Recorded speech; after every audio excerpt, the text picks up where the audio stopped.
그런데 또 바로 이 장교도 수녀를 보고 한눈에 반해버리고 말았습니다. 너무너무 예뻐가지고 말입니다. 그런 마음이 계속 되었었는데, 행여나 오나 행여나 하루 빠지면 오지 않나 수녀의 마음이었습니다. 그런데 둘은 눈이 맞아가지고 사랑하게 되었습니다. 그런데 이 수녀는 기도를 했습니다. 저 장교를 하나님께서 고쳐주시면 내가 수녀의 길을 걷겠습니다 라고 이렇게 서원하면서 기도를 올렸네요. 그렇게 하는데 그 기도 덕분인지 이 장교가 빠르게 나았지 않습니까? 건강하게 나으니까 장교 병원에 그대로 있습니까? 전부 다 새롭게 배치를 해버리고 말죠. 깊은 전장으로 또 배치를 받아 옮겨가게 되었습니다. 이 장교가 떠난 후에 테레사는 장교가 보고 싶어서 너무너무 그리워가지고 상사병이 나버리고 말았습니다. 그렇게 하면 안 되는데 아주 갈등을 했습니다. 내가 이 수녀의 길을 갈 것인가 아니면 사랑을 찾아갈 것인가 갈등을 하게 됐습니다.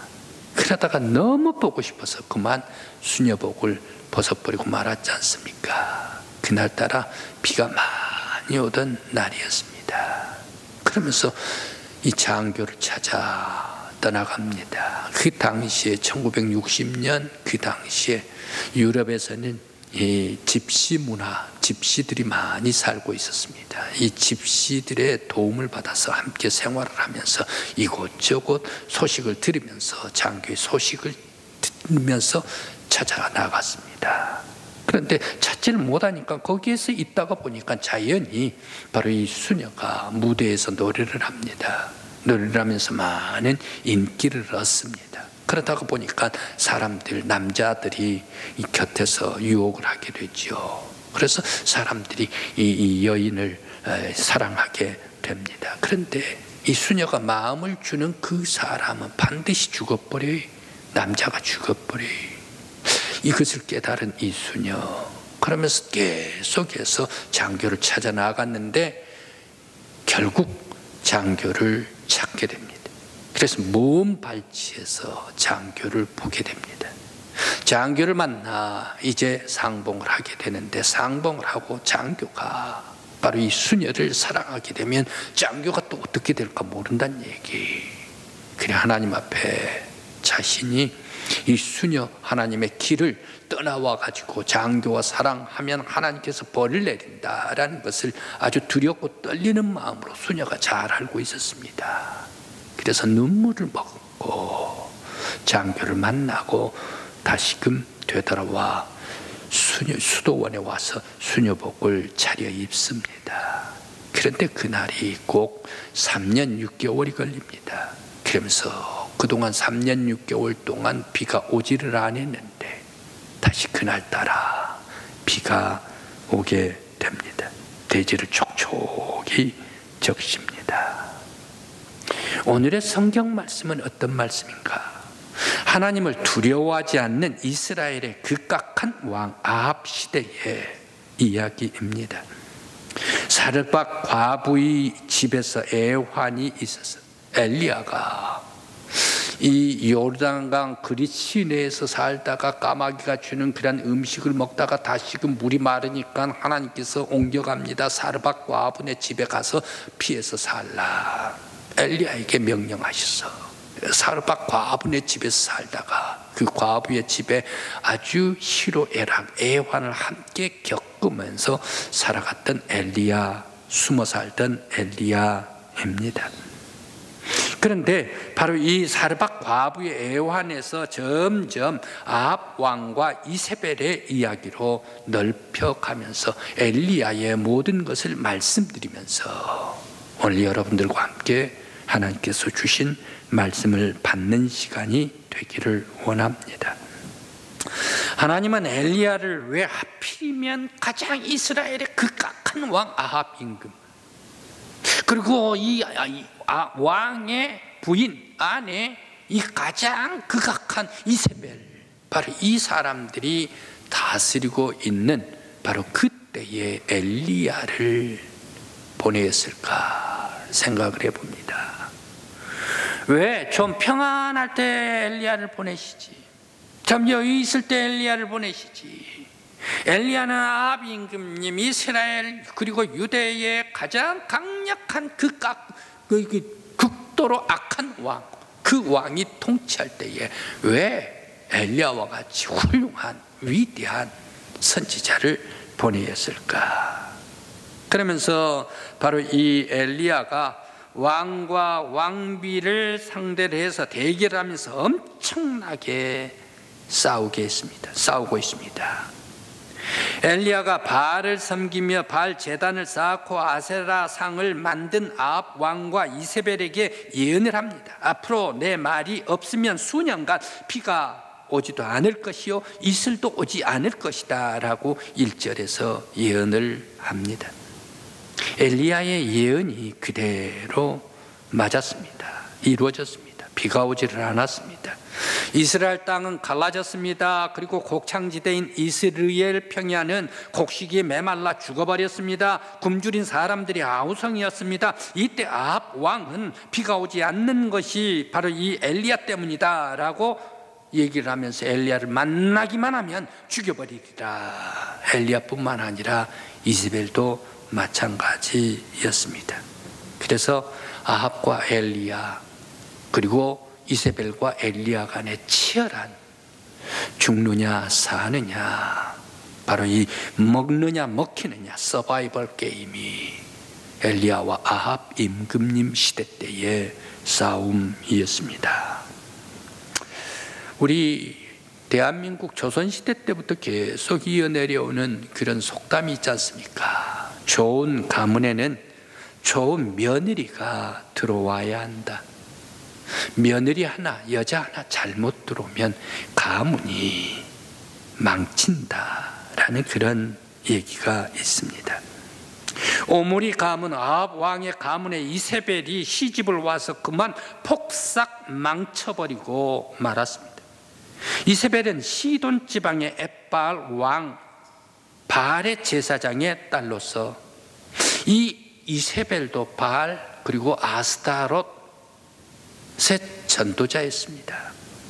온 이스라엘에 시집 와가지고 온 이스라엘에 아세라상과 바알 신당을 세우면서, 그리고 또 바알의 제사장, 아세라의 제사장 850명을 길러나가지고 온 이스라엘을 우상으로 물들게 해버린 여자가 바로 이 이세벨이었습니다.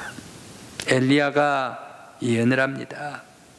바알 신전을 쌓고 아세라상을 세우고 섬기는 아합과 이세벨에게 하나님의 벌을 내려서 수년 동안 비도 이슬도 있지 않을 것이다 라고 예언했는데 그대로 되었습니다. 아합은 엘리야를 죽이려고 하지요. 이세벨도 엘리야를 죽이려고 하지요.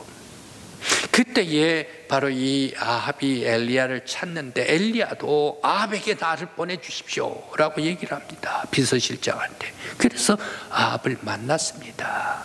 아합을 만나니까 엘리야를 죽이려고 하지 않습니까? 너 죽일 자여, 어찌 내가 내 앞에 있는가 라고 얘기를 하면서 엘리야를 구중합니다.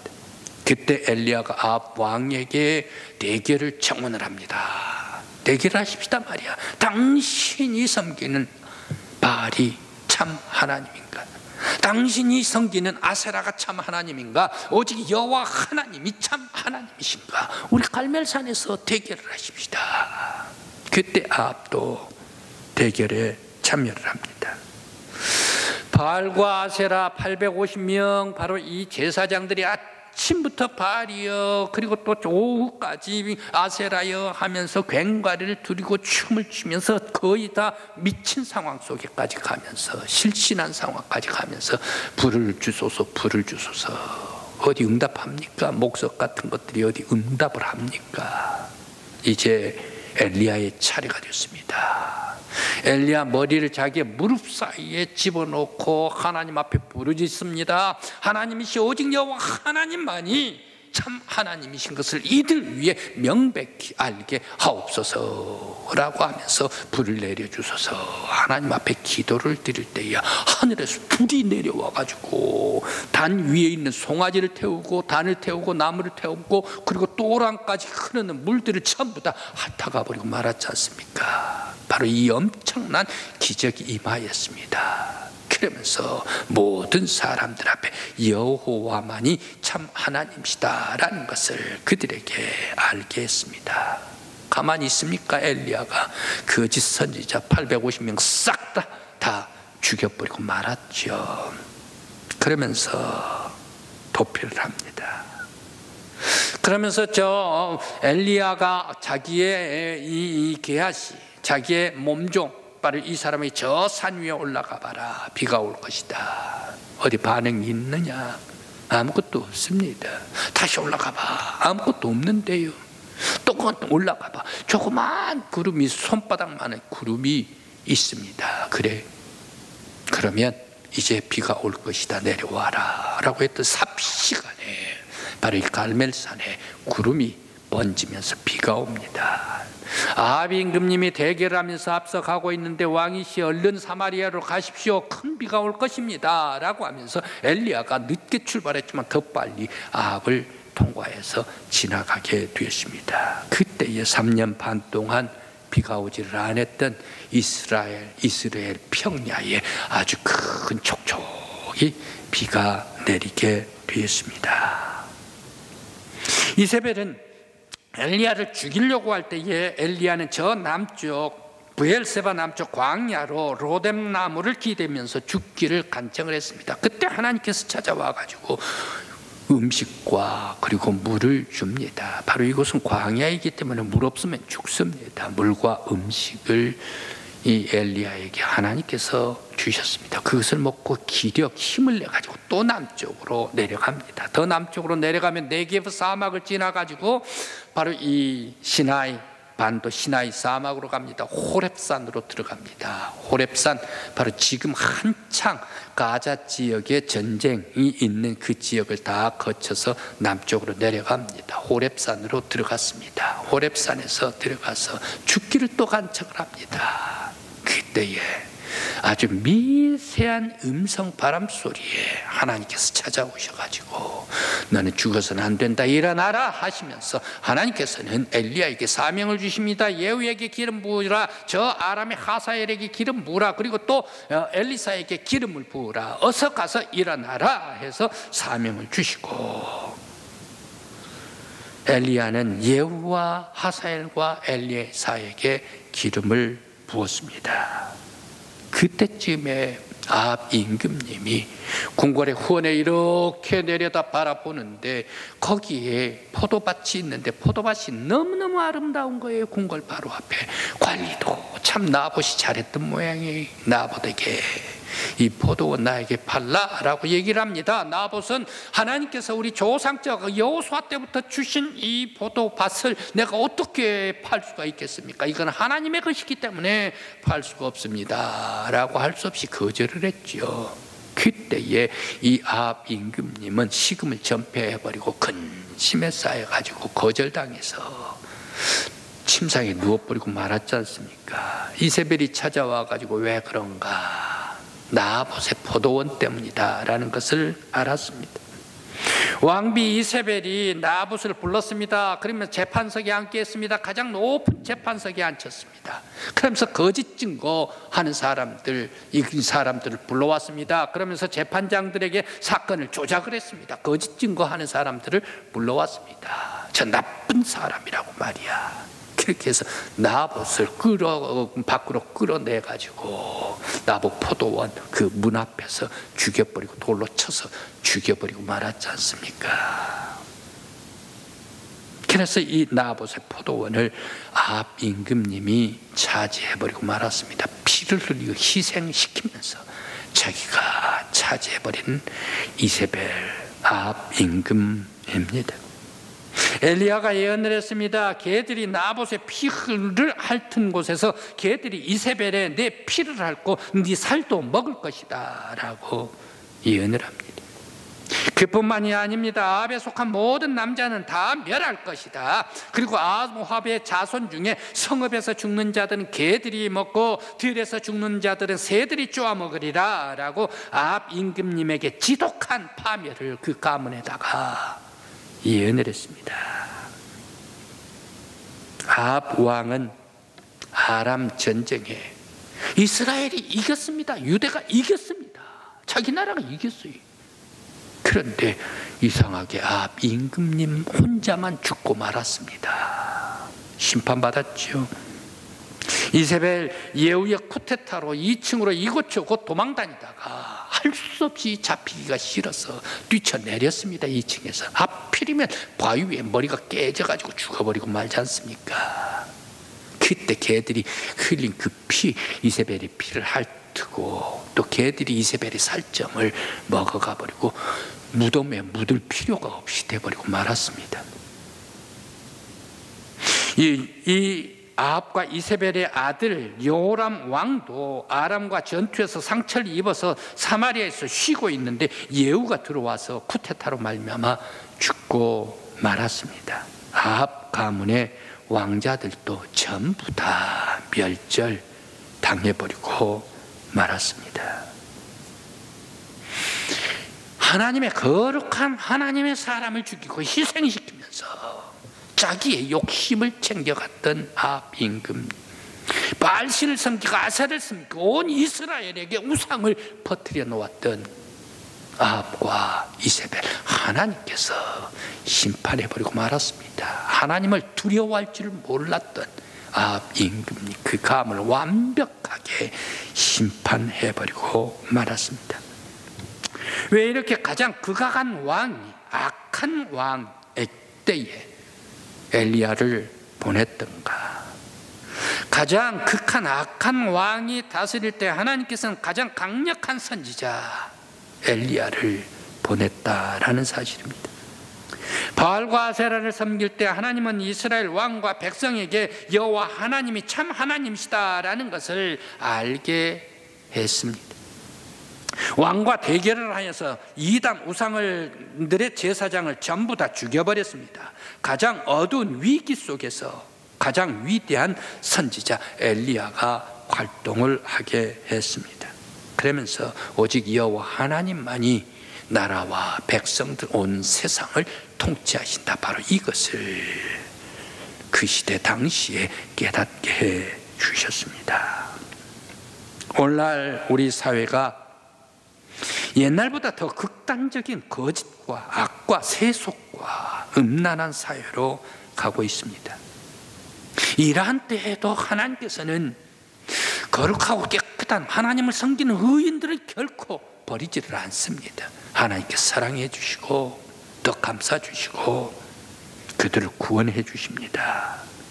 우리가 사는 이 세상이 악하고 세속적으로 음란한 그런 세속으로 나갈지라도 우리들은 두렵고 떨리는 마음으로 하나님을 경외하고 경배하는 거룩하고 깨끗한 성도, 우리 강국교회 성도들이 되시기를 간절히 기원합니다.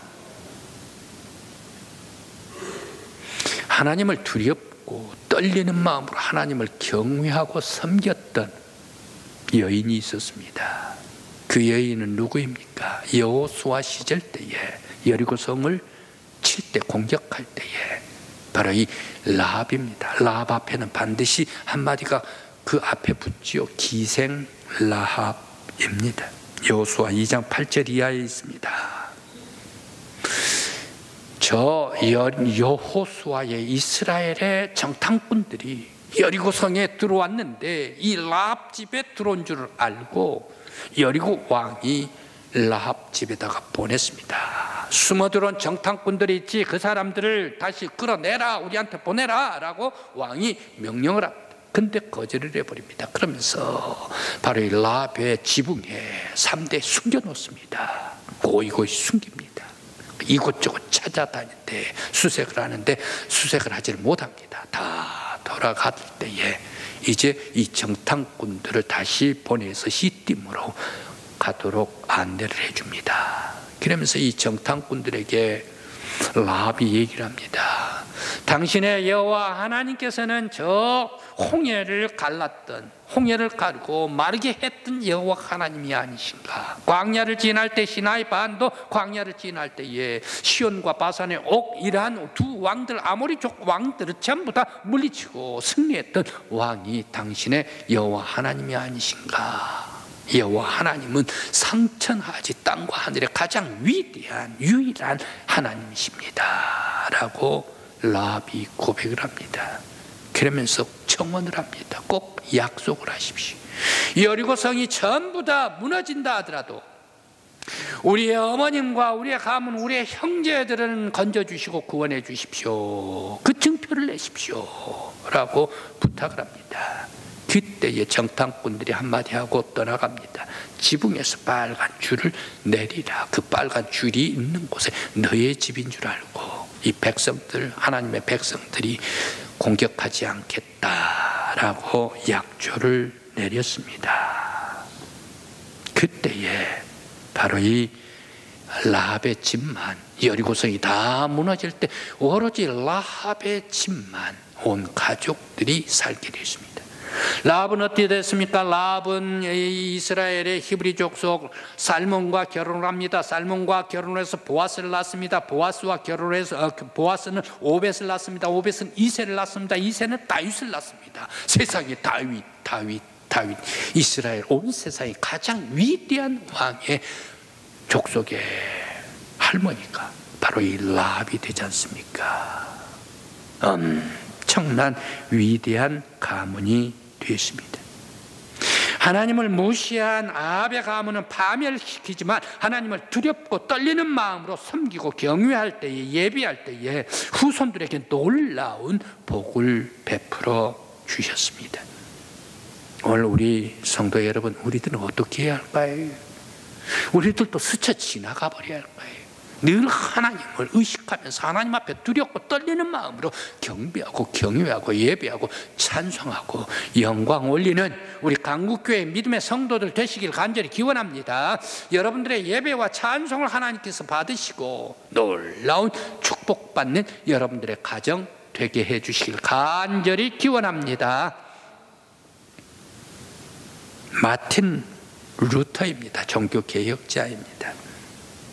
루터의 아버지는 아들 루터가 법학과를 가서 법학 박사과정까지 강권적으로 진학시켜 버렸습니다. 왜 그렇습니까? 그 당시에 법관이 돼가지고 재판관 딱 자리에 서면 수많은 사람들에게 존경과 사랑을 받는다는 얘기.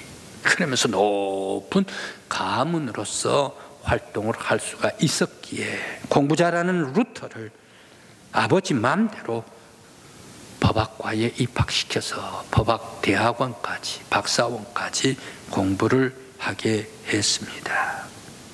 그러면서 아버지는 어떻습니까? 이 법학과 박사과정까지 집어넣었으니까 신부감은 유력한 가정에 이 신부감을 벌써 보아놓았습니다. 그렇게 할 정도로 이 루터의 아버지는 아들에 대한 열정 주장을 했었던 아버지였습니다. 그래서 아버지 소원대로 법학과에 갔습니다. 그런데 법학과 대학원에 가고 있는데 다니는데 입학한 지 얼마 되지를 않아가지고 여름날에 친구와 함께 루터가 길을 갑니다. 기숙사 자기 집으로 돌아갑니다. 수업을 마치고 돌아가는 그 짧은 과정 속에 갑자기 날이 흐리더니 바람이 치더니 소용돌이가 치더니 거기에 벼락이 막 내리는 거예요. 그런데 자기 친구가 그 벼락에 죽어버리고 말았지 않습니까? 루터는 굉장히 두려웠습니다. 인생에 대한 허무한 인생에 대해서 친구를 바라보면서 깨닫게 되었습니다. 하나님 앞에 두렵고 떨리는 마음으로 하나님이시여, 하나님께서 나를 보호해 주시고 지켜주시고 나를 살려주신다면 내가 하나님의 일을 하겠습니다. 하나님의 일을 해서 수도사가 돼서 하나님께 영광 돌리겠습니다 라고 기도를 올렸습니다. 그러면서 이 수도원 하나님의 종으로 살기를 맹세하고 법학과에 다니든 박사원에 다니든 이 루터가 자기가 신학과로 옮겨버리고 말았지 않습니까? 이 즈음 되니까 아버지는 난리가 났습니다. 아버지가 비싼 돈 들여가지고 법학 공부를 시켰더니 겨우 수도사가 되겠느냐. 루터에게 화를 했습니다. 그딴 것은 천둥 소리가 아니라 사탄의 소리다 라고 하면서 아들이 수도사가 되는 것을 반대를 하면서 돌아오라고 했습니다. 그럼에도 불구하고 루터는 아버지의 반대를 무릅쓰고서 수도사 아구스티누스 수도사에 들어가서 수도원 수도사가 되는 그러한 길을 공부를 하게 되었습니다. 그 후에 아버지께서는 루터를 내 아들이 아니다 라고 의절해버리고 말았지 않습니까? 그런데 이 루터는 나중에 서품이 되고 수도사가 되었습니다. 하나님께 대한 두려움과 떨림과 경외심으로 복종하고 하나님의 길을 갔던, 그래서 위대한 종교개혁자가 되었던 마틴 루터였습니다. 어제는 비가 왔습니다마는 온 나라가 벌겋게 물들였던 단풍이 이제 우리 방구에도 영덕에도 다가온 것 같습니다. 나락은 계속 타작하고 곳간에 들이고 산의 상수리 나무와 밤나무, 감나무도 풍성한 열매를 남기고 떠나갔고 우리 앞에는 사과 마지막 겨울을 준비하며 떠나갈 차비를 하고 있습니다. 우리의 인생도 겨울을 준비해야 하는데 이 가을에 무엇을 남기며 깊은 겨울로 들어가겠습니까? 우리는 그동안 어떻게 살아왔는가? 거짓과 우상과 그러면서 미워하며 욕심내며 남을 희생시키며 싸우면서 살아왔는가? 아니면 진실하게 겸손하게 하나님의 뜻을 찾으며 기도하며 감사하며 진리를 찾아 올 1년 나왔는가? 우리의 열매는 무엇인가? 하나님의 음성을 듣고 주와 함께 동행하며 주님의 길을 걸어가야 하겠습니다. 하나님을 사랑하듯이 이웃도 사랑하고 이웃에게 유익을 주며 예수의 삶을 따라 깨끗한 삶으로 주님의 길을 가는 우리 성도들이 돼야 하겠습니다. 바로 이 길을 가도록 결단하는 가을이 되기를 바랍니다. 아합과 이세벨은 악을 뿌리며 살았지만 우리는 주님 앞에서 두렵고 떨림으로 선한 길을 가며 하나님의 사랑을 받고 그 사랑의 힘으로 이웃과 성도들을 사랑할 줄 아는 이 계절에 우리 성도들, 하나님의 사람들 되시기를 간절히 기원합니다. 기도드리겠습니다.